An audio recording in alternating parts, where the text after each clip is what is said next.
धमकी देतात. धमकीत देणार मी तर असंच म्हणेल, इकडचा एक जरी पेपर गहाळ झाला तर तुमच्यावर आहे जबाबदारी. म्हणजे काय, लोकशाहीची सकाळपासून एक पेपर नाही गायब झाला, संध्याकाळचे ह्याच्यात पेपर गायब कसे होणार?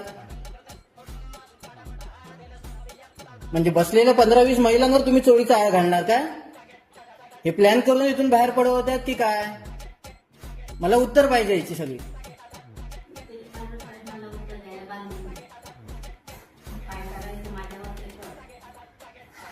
मी करणारा कोण मोठा नाही, मी फक्त प्रश्न करत आहे तुम्हाला, जी उत्तरं तुम्ही अजूनपर्यंत दिलेली नाही आहेत मला. हरेश नाही, मी प्रश्न विचारत. इथे अजूनही महिला आहेत, महिला सरपंच ना, महिला या सगळ्या, या इथे सगळ्या महिला आहेत आपल्याकडे. हरेश कोणी केलेलं आहे ते? मॅडम, हरेस करता हे जे तुम्ही आरोप हे करताय ना, ते चुकीचा आरोप आहे. हा दुसरा आरोप चुकीचा, महिलांवरती हे करताय. हा दुसरा चुकीचा आरोप आहे. पहिला आरोप तुम्ही महिलांवर केला, पहिला